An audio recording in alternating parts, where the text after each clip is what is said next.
Hello, hello, hello. Welcome, everybody. I'm so excited. I want to make sure I can take some time to let people get into the room and get into the live. You know, I'm very excited for this. I have been waiting for this day for a while now to chit chat with one of my favorite girls, Miss Michelle Williams. How you doing, baby? Baby, I am wonderful. I got my second wind. Yes, we love to see that. Where you're looking great. You're over there glistening. You all set up real nice. Oh, honey, yes, honey. I knew I had to come correct. My baby is here tonight. Kaylin Allen, honey. We're lit, literally lit. Thank you, thank you. So I guess we can talk about a little bit how we know each other because we actually do know each other. So I think for me, and I've talked about this on the show. I remember it was when I first started at Ellen, and I remember I was doing all my social media stuff, and you had commented on something, and I like freaked out, and then I talked about it on the show, and then a little bit after that, we just started to talk and created a friendship. And then you invited me to come to see you film Raven's Home. And so then I came to the lot and we got to meet for the first time, and it was absolutely amazing. And then we've just kept in touch since then. Yes, we did. And there was something about you that I could connect to. I don't know if it's because we're both, I guess, the Midwest. You're from Illinois. No, I'm from Illinois. You're from Kansas. Yes. And but there was just a light about you, a light inside of you, and I felt like I instantly felt protective over you. Oh, thank you. Yeah, I felt like I even think I said it in a text somehow. Whatever you need me to be for you, I'll be that for you. I feel like I'm supposed to be something for you, not wanting anything from you, but just to support you, show up on set if you just felt like you just need, they're just, and then I'm telling my age too. I feel like the big sister when there is our new gifts and talents coming into the industry that I feel like I just want to love on them and protect them and just always make sure you see your light and your value too. Oh, that means the world to me because I feel the exact same about you. I am ride or die for Michelle Williams. You have over been here. consistent, baby. Now, I'm so excited because today we are going to talk about this. Checking in the brand new release book from now author Michelle Williams. If you need to get you an autograph copy, go ahead and go to the link premiercollectibles.com/checking in. Get you a signed copy. Michelle, tell me, how does it feel to have this book out into the world? It feels amazing. The process started in 2019. And the book publisher, they weren't lying. They said, Michelle, are you ready? Because this process takes 2 years. And I'm like, 2 years? Honey, folks can drop an album in one night. Right. 2 years? I'm not used to that. And sure enough, the process from start to finish has been 2 years. And so I was like, could you imagine carrying a baby for 2 years? You do get to a point where you're like, look at me like I know what a baby. Y'all know what I mean. Yes, we understand. We understand. That's very valid, though. That is a long time. Apparently, when you're carrying a baby, when you get to that 9th month, you want the baby out. Right. And to me, I was like, I want it out. Right. I want it in people's hands. Yeah. And I think also a lot of times people have a misconception on how long it takes for things like this to come to fruition, and for it to do it. It takes so much work and preparation, like I'm thinking about like how we've been in the pandemic, and it's like this year, now that things are opening up, this is the year that everybody's doing all the prep work. Like it's 2022 and 2023. That's going to be the time where everybody's got things dropping out of nowhere because we needed time to work on this stuff, Yes. But absolutely. I'm so happy to have this book out. I absolutely adored it.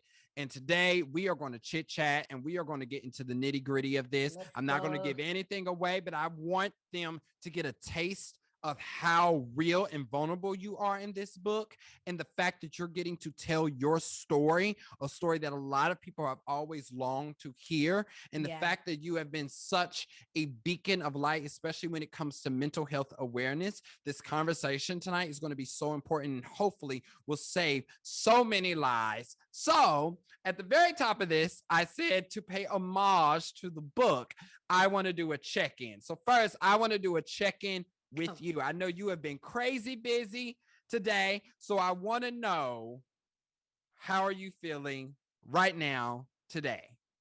mother is tired.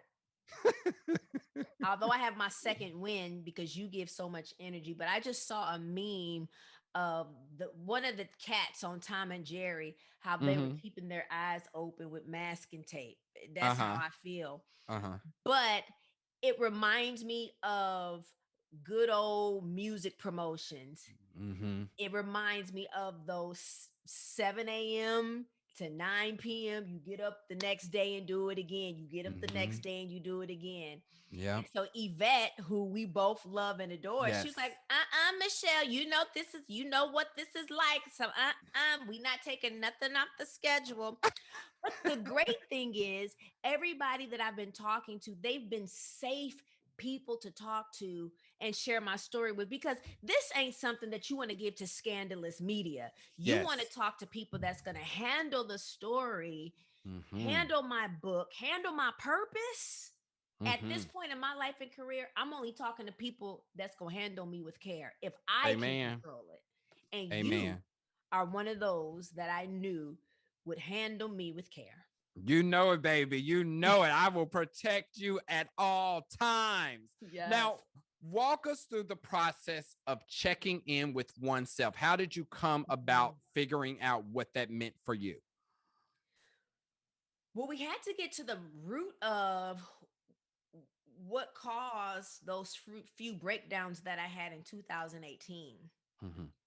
It is because in January of 2018, there was signs of depression rearing its ugly head again, Yeah. but I ignored it. And I was like, oh, it'll be okay. I'll be fine. I just moved to LA.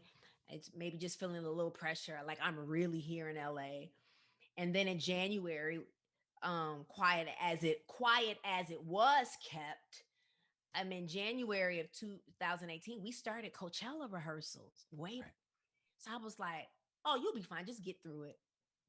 And I was able to, but it started in January of 2018. But I didn't say anything to anybody because I didn't want people to be like, oh Lord, here we go again.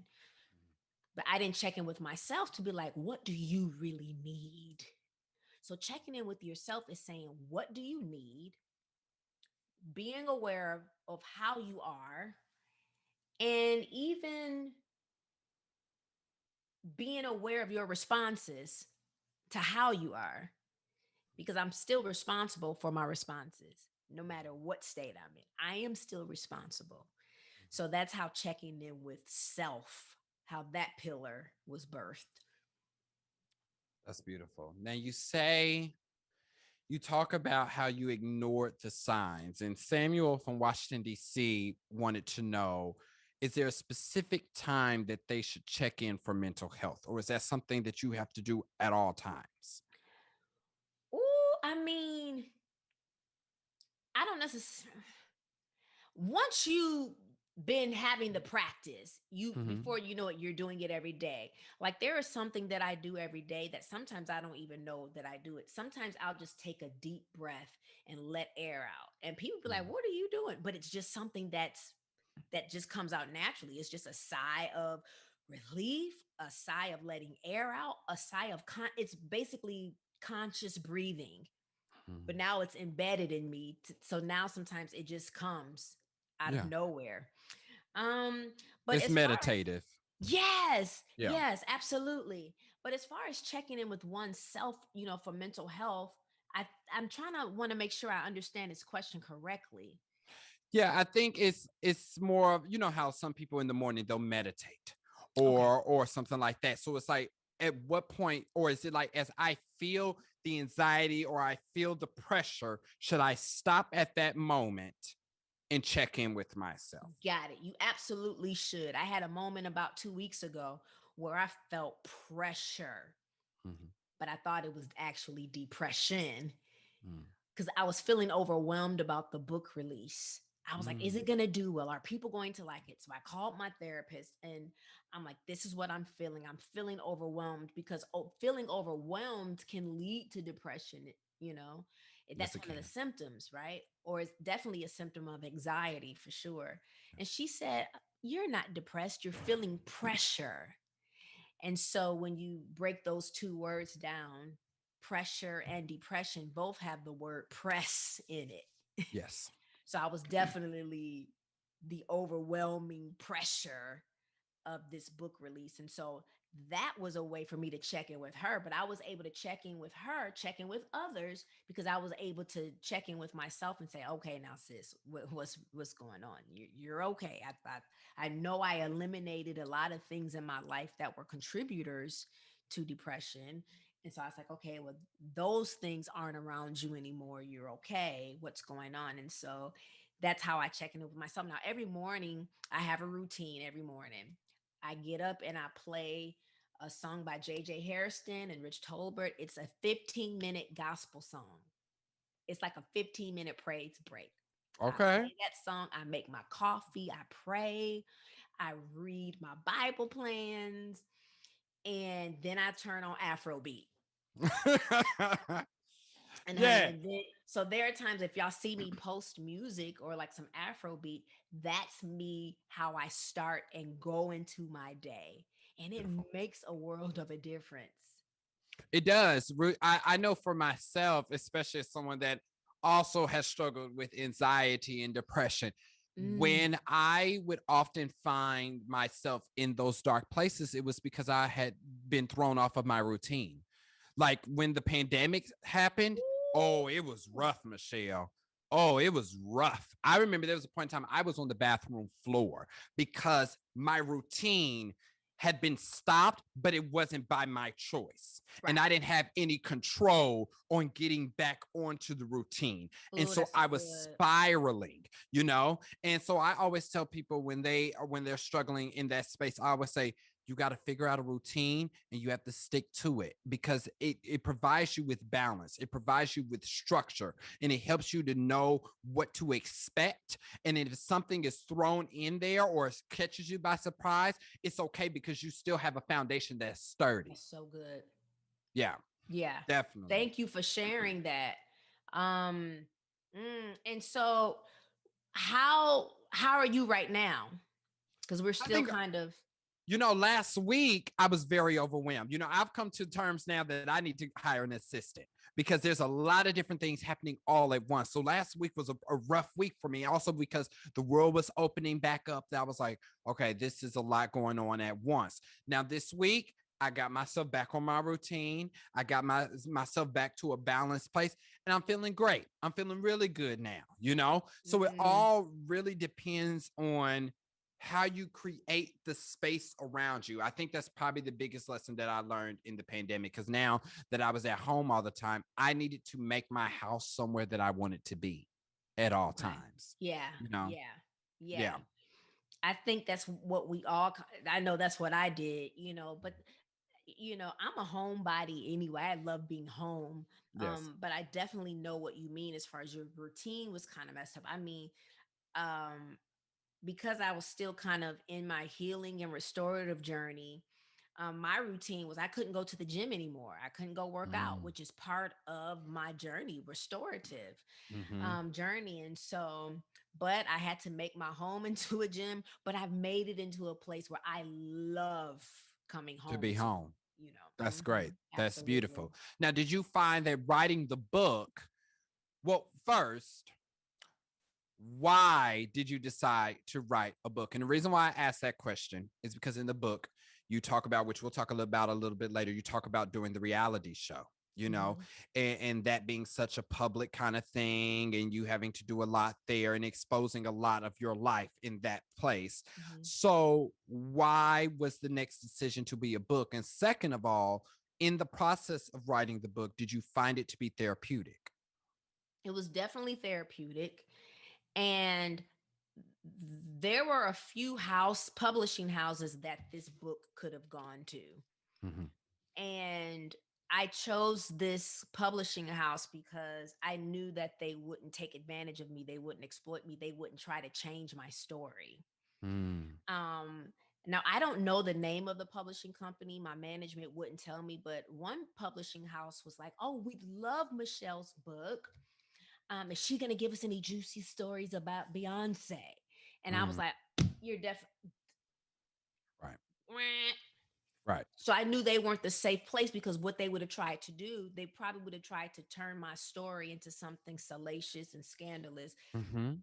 There's nothing juicy about my friendships or relationships. So Mhm. I chose Nelson Books, and they're a faith-based company. And I was Amen. like, hey, y'all not gonna, I have to talk about the scandalous parts of my life, but they would Mhm. still, there's still a way it was crafted with honor and integrity and class. Yes. Well, I mean, I think that says a lot about who you are as a person, because yeah, it would have been easy, especially if the whole goal was to get a best-selling book or to go straight to the top. It would have been easy to be like, well, yeah, I gotta dish some dirt. You know how that's how Hollywood works. It's like Hmm. people always gravitate towards the scandal first. But the Yeah. fact that you have such a strong self-respect to make sure that the book was also written with grace and poise and respectability. I think that is Yeah. absolutely amazing.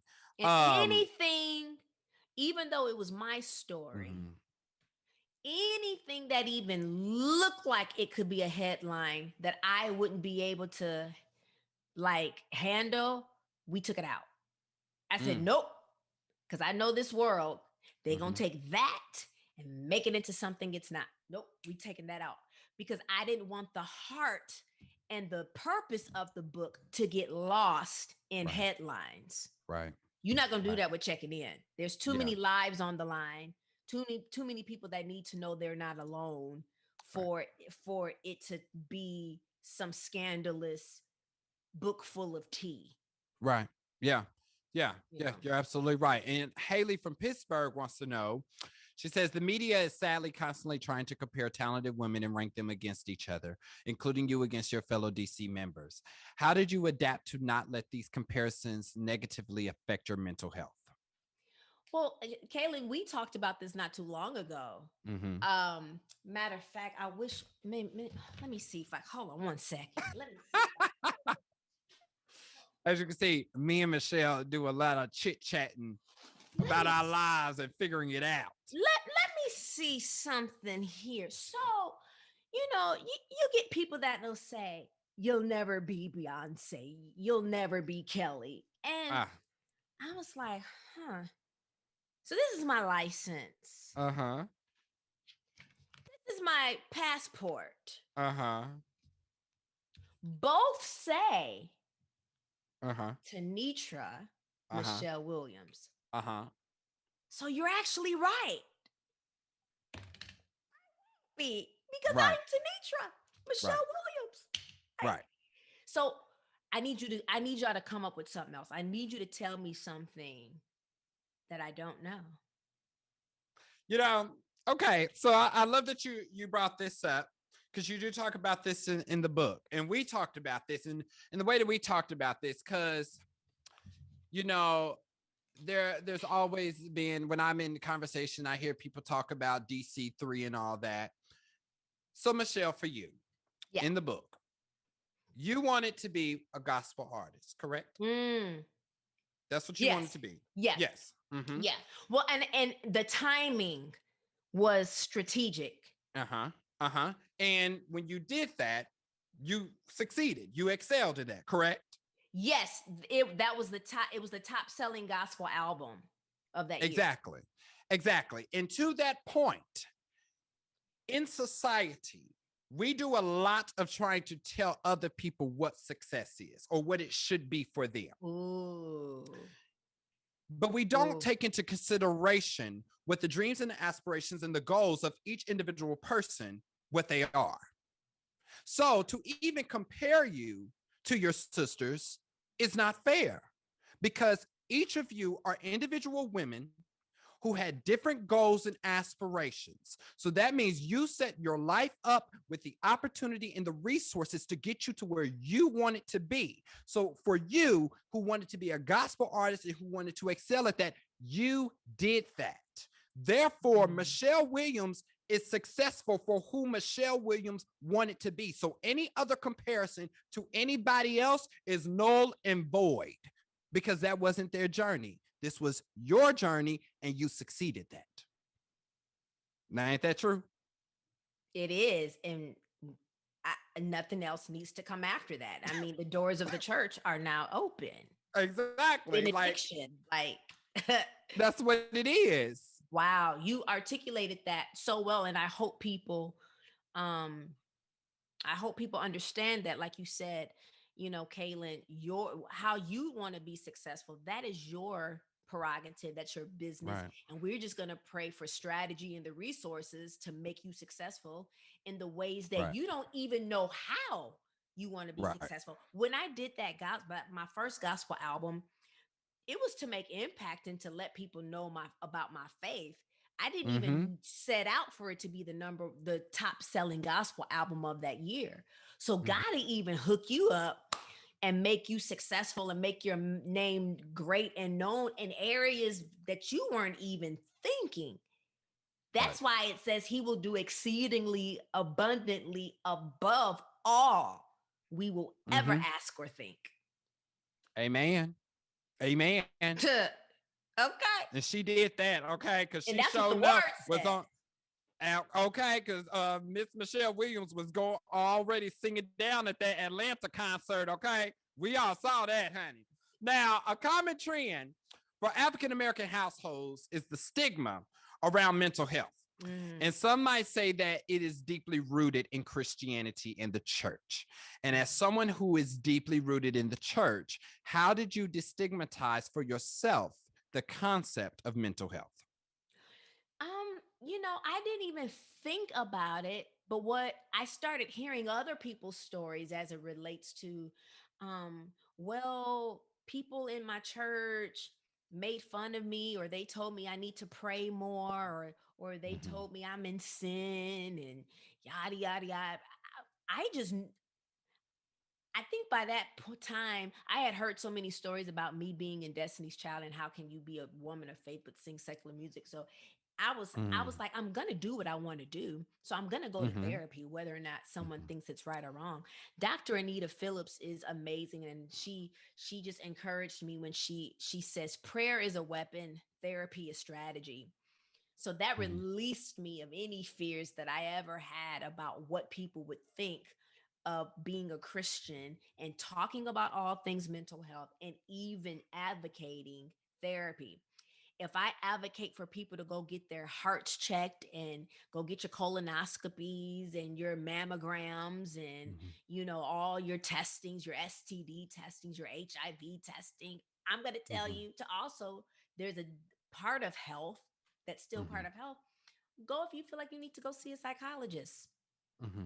The same way you'd go see an oncologist. It's Mm-hmm. okay to see a psychologist or a psychiatrist to get an Right. assessment of what's going on in the Right. mind Right. And not being ashamed of that, and not being ashamed of it. right. Because there should be no shame to you wanting to be better and Ooh. for you to be healthy. There should be no shame for you to want to be the best you in your Mm. everyday life. And I hate that we've come to a place of wanting to shame people for wanting the best for what they need to operate on a day-to-day Mm. basis.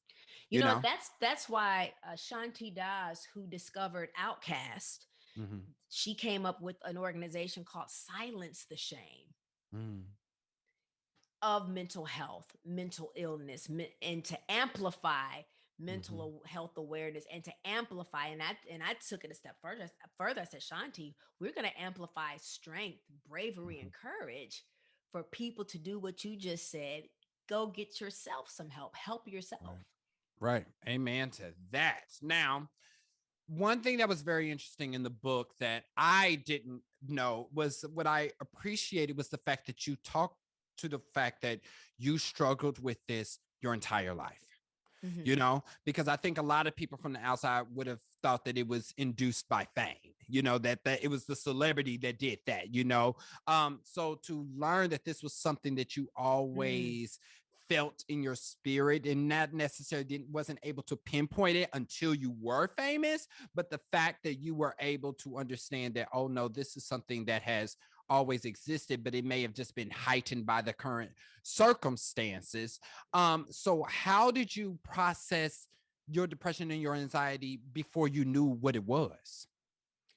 Well, I was just giving in to the symptoms of the fatigue. Mm, My grades were dropping. This was around the seventh grade.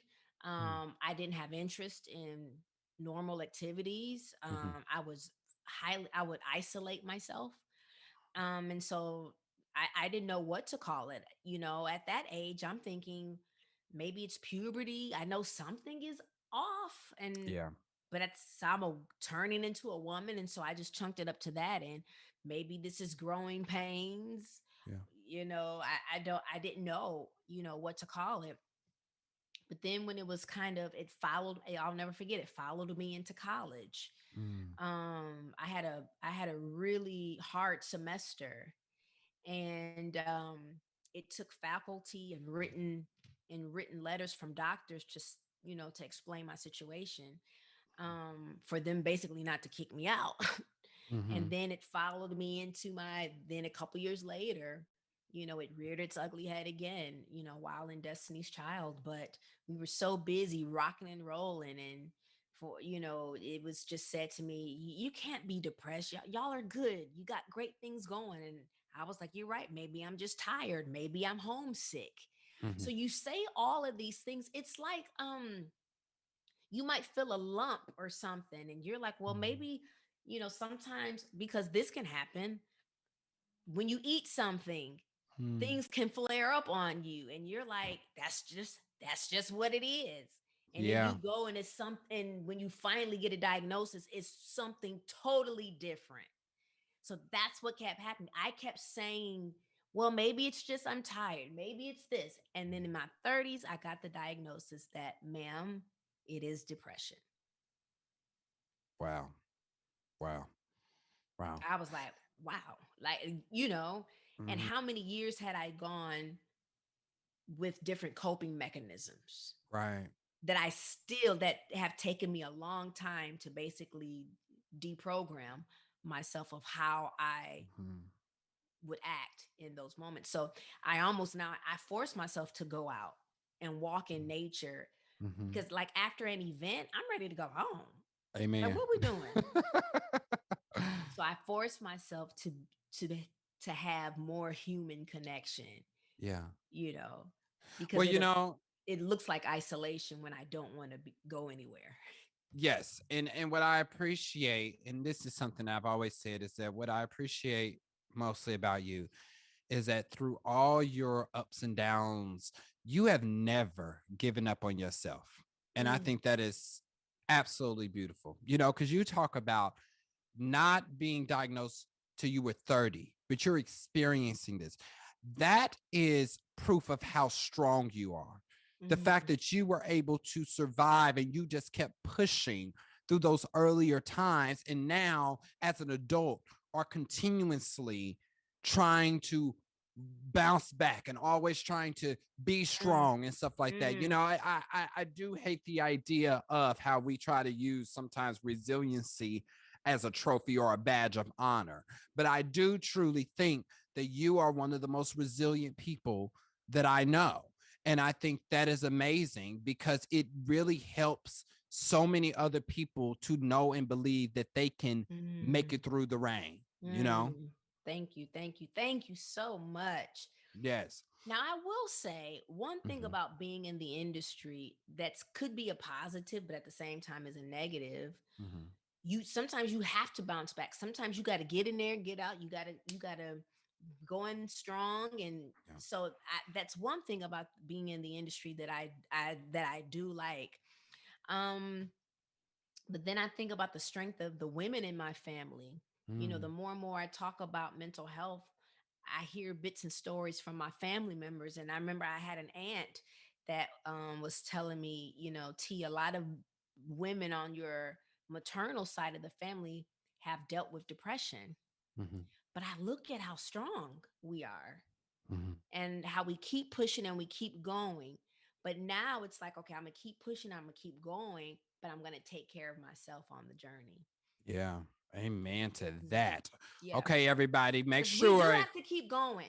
we You do. must keep living. You got You to keep going. must keep going. Mhm. Absolutely. Now, everybody here, remember to get your autographed copies of Michelle's new book, Checking In, at premiercollectibles.com/checking in. We are still in this conversation talking about Woohoo! Michelle's new book. We have had a great little ease in. We're about to get into the nitty gritty. I'm so excited. This Yes, has and been a just great so time. y'all know, I have like a cup. I don't want to keep getting up, but a cup of Sharpies that are dried up because I've signed so many books. It's one, two, three, four, 5 boxes She got a whole bunch. ready to be shipped. Okay. So please, while you're watching, if you want to, and making it thankful to those who have already made, I'm going to call it, I don't want to say thank you for buying my book. I just want to say thank you for making an investment in me, Amen. but making an investment in yourself or a loved one. So y'all will get your autographed copies. Um, it was tons that I signed because that's the expectation of how many people need this book and how Mhm. many people will make the investment. Amen. Thank y'all. Thank you. Thank you. Thank you. Yeah, thank All you. right. Now, Michelle, while most people take years to become famous, yours happened practically instantly Mm. after joining one of the biggest and most famous girl groups to ever exist. Now, I can only imagine that all of that can be very overwhelming. What was that experience, and how did you process that in relation to your mental health? Um, Now I wouldn't recommend anybody to try this, but it literally was like you're looking at a train coming and you're like, I got to jump on this train. I Mm-hmm. literally jumped on a moving train and it did not Mm-hmm. stop. It kept going, but I was learning along the way. Mm-hmm. But I kind of pat myself on the back like, do you know what you did? Because there was no time for a lot of media development. Mm-hmm. We had short times to rehearse because Destiny's Child was already an established group. They already had tour dates. So I Yeah. had to just get on in. We couldn't stop and say, okay, well, Michelle is new. So let's just, you know, mingle for 6 months to a year and develop into each other. No, I was literally learning as I was going. Now, Mm-hmm. as far as the toll that it took on my mental health, the adrenaline was going. So there was at that time, there was no toll. It was excitement. It was like, Mm-hmm. oh my gosh, wow. And then I didn't understand people having my name on cardboard. And Mm-hmm. I didn't understand, like, I'm from Rockford. Mm. What? I Mm. will never forget the first performance internationally was at Shepherd's Bush in London. And when we were getting out the car, because I was freshly new in the group. So Mm-hmm. I actually wasn't expecting any love Mm. because there were two other young ladies already in the group who already had fans. Yeah. I was like, I was expecting tomatoes really to be Not thrown at me. tomatoes. I was expecting tomatoes, zucchini, whatever. And I'll never forget that sign that said, "We love you, Michelle." I was like, girl, you better come on now. Oh Act my right. God. Act, Yes. do your thing. I'll never forget that. Yeah. Oh, that is beautiful. So something that I've always experienced as well is imposter syndrome. Ooh. And as I listened to you talk about this, I became emotional. Like I felt my emotions. And the reason why is because when you're in it, you're so in it that you don't really realize what the world sees you as. And when the Ooh. reason why I say that is do you know how much you mean to this Mm, world, Michelle? Like, do you understand the magnitude of who you are and how it has impacted the industry, mm, popular culture, the world, the gospel industry? Like, when it comes to gospel artists even trying to become more secular or even be in that space, that mm, also has a lot to do with you in being a trailblazer. And I hope that mm, you understand just the name alone, Michelle Williams, the Queen of Bridges, of how much of mm, importance you are to this world. mm. Thank you so much. I just hope you feel that. And the reason why I wanted to make sure that that was said, because the next thing I want to talk about is this whole situation of poor Michelle, Mm, which is you set something that that, up good. listen, you girl. Talk show. Come on, talk show. Okay, okay. And the reason why I say that is because, and this happens to a lot of groups, is that someone, well, the world always has to find one person to pick on. They have to find one person, you know. And unfortunately, when it came to Destiny's Child, Mm, you got a lot of it, you know. mm-hmm. Now, now there's one thing Michelle Williams can do is she can clap back. We know that. Okay. Michelle Williams can carry her own. But while that is all fine and dandy, I want the world to know, I want people to know when it started and how it all just kept going. How did it really make you feel? Now at that point, um, Was this it after Destiny's Fulfilled? yes, this was after Destiny Fulfilled. Actually, it was in 2013 Okay. after Super Bowl when Uh, the whole Poor Michelle ah, campaign mm, uh was birthed, I guess. It was mm-hmm, traumatic mm, because it seemed like I don't know how many people it was, but it seemed like a million people like jumped on it. jumped on me. And Mm-hmm, the reason why it was traumatic because I was jumped on I was jumped in the 4th grade. mm, And I'll never forget that it was a group of girls who acted like they wanted to play with me. And it was mm-hmm, a group of girls that I kind of wanted to fit in their circle. So I was like, oh, they want to play with me? Baby, they took me into a field and battered me.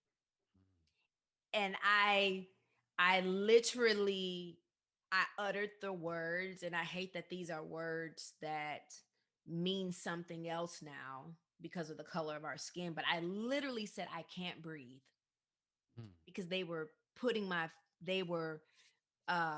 rubbing my face in the ground mm-hmm, and something just to tell them you can't breathe. And they immediately got up off of me and mm-hmm, they took me to the nurse's office and said, mm, we were just playing. mm, And she said she couldn't breathe. And so the nurse said, okay, okay. And so they had to step out of the office because while she was treating me, they couldn't be in there. Honey, as soon as them girls left that room, I said, they jumped me. They've been bullying me. So it brought up that trauma all over again. And it's been something that, yes, I'm an adult, but that was something that I didn't know was still buried in me.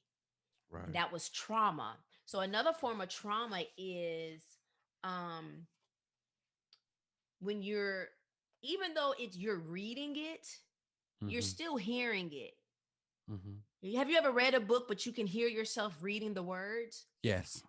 So while my Twitter and Instagram and everything is going off and I'm reading this stuff, I'm also hearing it. Mm-hmm. So it's a form of trauma. It's as if somebody is verbally abusing you every Mm-hmm. day and you don't know why. And the reason Yeah. why I'm taking a long time to walk y'all through this, to let you understand cyberbullying and bullying of any form creates trauma in the Mm-hmm. individual that the pain is being inflicted on. Mm-hmm. It's trauma. It's a form of trauma. Y'all didn't Mm-hmm. physically beat me up, but you verbally abused me. Mm-hmm. Yeah. So yeah, we and what does Ianla say? Call a thing. Yeah. Yeah. You're absolutely right. If You're the words absolutely right. aren't said to lift a person and edify a person, it's to abuse them, it's to destroy them, it's to tear them down. Right. So, there is a question that was asked on here. So Clark from Topeka, Kansas said, "Is it true you are done making music?" Because they are a huge fan and they love your music. I think I am done from the traditional artist. Like I don't think you'll see me doing a campaign for an album. Yeah. Okay. Okay. Yeah. That's valid. So with the whole poor Michelle issue, do you feel as though it gets into your psyche whenever you have to perform or when you have to do anything in that space? Do you immediately start to think about, oh, how they're going to make a meme out of me, how they're going to talk Hmm. about me? Or do you just kind of just get into the zone? I've only done that when it relates to performances with the girls because Mm, I know I'll be really looked at under a microscope. got it. Okay. Yeah. Yeah, I only even for the Coachella performance, I Hmm. really had to just say, "Michelle, you're okay. You rehearsed the same amount of hours as everybody else. Yeah. How there are so many dancers and musicians that made missteps, Hmm. but mine is the one that's looked at the most. There's a ripple that we do. Hmm. And a ripple means um say B puts her foot out on 5. Hmm. Kelly puts her foot out on 6. I put my Hmm. foot out on 7. So it Hmm. goes like this: 5, 6, 7. So Hmm. you see that it's so the foot goes out 5, 6, 7. We did a ripple and people said I missed my cue. Ah, And I was like, "No, it was a ripple." right. I was on my mark. Yeah. What? Yeah.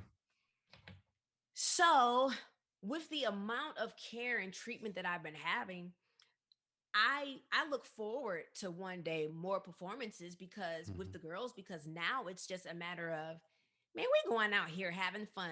We have nothing to prove anymore. Amen. So Yes. at this point, we when we do stuff, it's because we at this point we just trying to have fun. There's nothing to Right. prove. Right. Also, perfection is boring. And when you're performing live, anything can happen that can be Any out of your control. anything can happen. And with doing theater or live theater, which I am looking forward to the day where I get an invitation to a Broadway debut of Kaylin Allen. I don't know if that's something you want to do, but It I absolutely is. listen when we talked about what another person's perception of success for you, Uh-huh. that's what I want for you. Yes, yes, yes. And so, even doing live theater, you're Hmm. going to make mistakes. Even though you're Hmm. doing the same show eight times a week, you're going to forget a line, you're going to Yep. forget a step.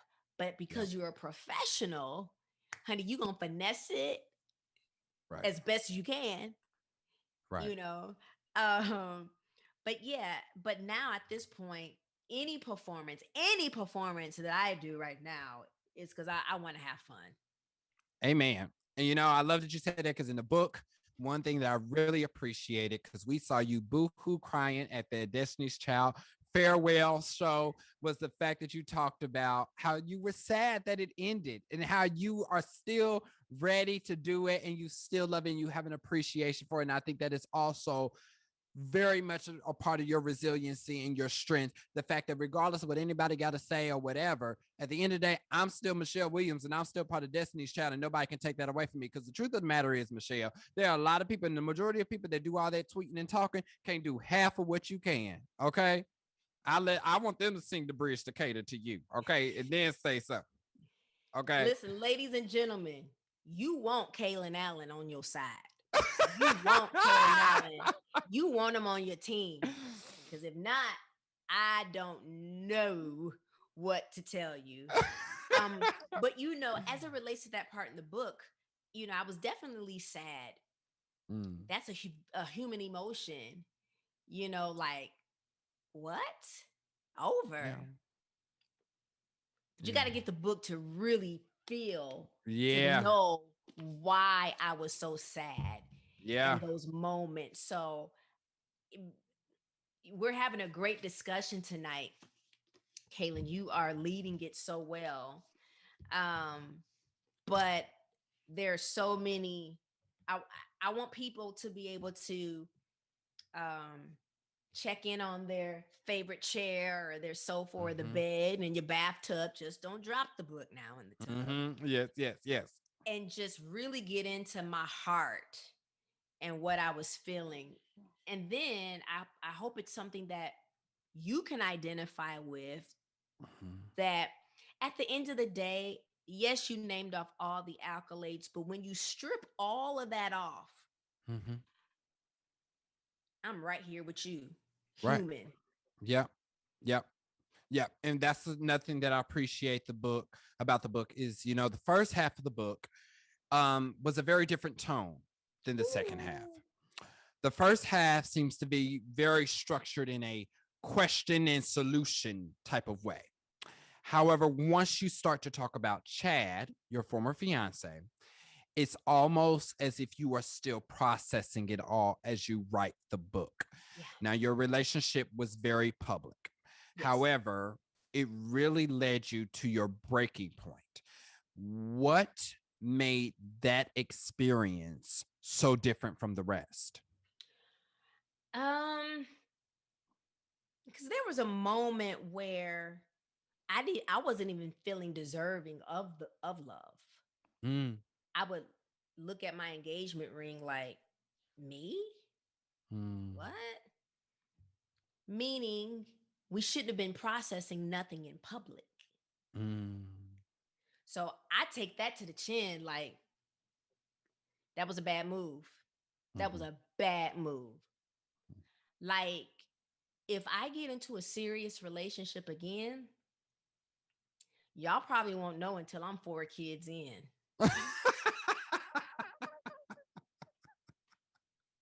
Yes.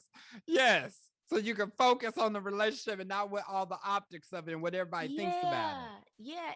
Now, to me, to even Chad's defense, there were so many people hitting us up saying, "You guys give us hope." Because y'all are 40 and you're just now getting married, and so we fed into that hype. Let's keep it all the way real. Like, we can do this. We can show the world. And no, no.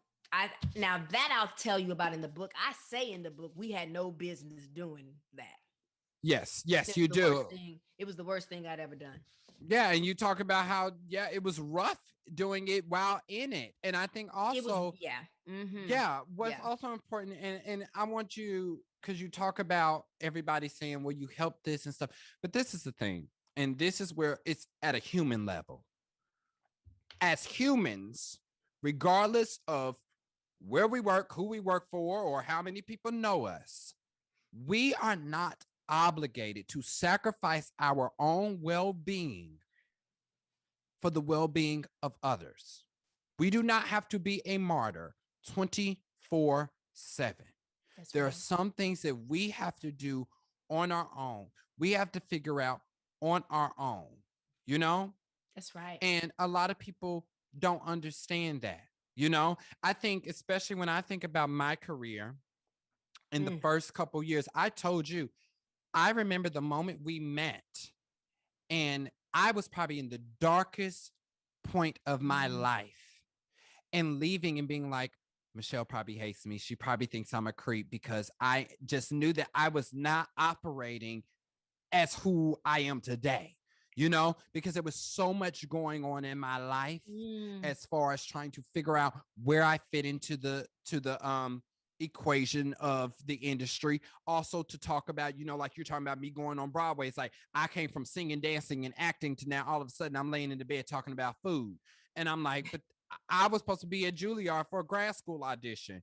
I wanted to be a serious actor. Now I gave that up to move to Hollywood and trying to figure out, was it worth it? Did I give up my dream? Did I give up who I wanted to be to do something that was easier because it was going to help me pay my bills post college? And people don't understand how all these different factors work in and they affect you as a human being, because it's an illusion that fame and fortune fixes everything, and it doesn't. Like they say, more money, more problems. yeah, So it's like trying to figure out and find a balance, and it's yeah. like counting your blessings and being appreciative of the process in itself, but also being realistic on about Mm, what's going on with your life yeah. as well. Well, if I can encourage you, Kaylin, if in fact that you were or are still to go to Juilliard, if you were are to still go into acting, let's look at our life like a GPS. Mm-hmm. If we make a wrong turn, Mm-hmm. Mm-hmm. Calibrate and reroute. Calibrate and reroute. Yes. that Yes. thing will say, you weren't supposed to go left. Yeah. You were supposed to go right. Yeah. Now, there are times when I've made a wrong turn, and in order for me to get back on the right freeway, I got to go 5 miles extra. Mm-hmm. So you might have to go that 5 miles extra, get the exit, and then But you can always come back. you can You can always always come fix back. it. You can always fix it. You are absolutely And right. I'm speaking from the good book that all things work together for our good. Amen. It didn't say the happy things. It didn't say the fun things. It didn't say some things. It said Mm-hmm. all things work together for our good. And the all Mm-hmm. things is our mistakes, our worries, our Mm-hmm. fears. Everything will work. So, Amen. Kaylin, it will all work. It Yes, it will will. all work. We're going to have a conversation 5 years from now, and we're going to look back at this moment and we're like, didn't we tell you it was going to work? Okay. Okay. Yes, we will. I'm speaking that into existence I'm going to be so right hyped. now. I'll You be are like, absolutely right. I told you. Stop with the mask. I told you, bro. It was going to work. I can't wait for that moment so we can be sitting there like, this is deja vu. I feel this. Okay. Oh my gosh. Well, everybody, as we start to wrap up, I want to make sure that everybody knows to get your autographed copy of Michelle Williams' book. Check it in Yes. at Come on and get it. premiercollectibles.com. Check it in. This is what it looked like. Don't she look beautiful? Now, Michelle, Yes. this book is a journey, a timeline of your mental health experience. And what Mm-hmm. I appreciate is that you make it clear that this is something you've struggled with your entire life. But what would Tanitra say about Michelle if she saw her today? I would say I'm so proud of you. I'm so proud of you. Mm, And keep living. mm, You're not a mistake. You have value. mm-hmm, And I would just say, I'm so proud of you. mm-hmm. That's what I would Amen. say. Amen. Now, a lot of fan questions. They want to know, which I done already told you to do a Christmas album or do a Christmas concert, but they want to know Okay. what is next. What is I next? would like to, now that I'm here for. I am here for a Christmas. Why am I signing the book? That's, You're like, let me keep working.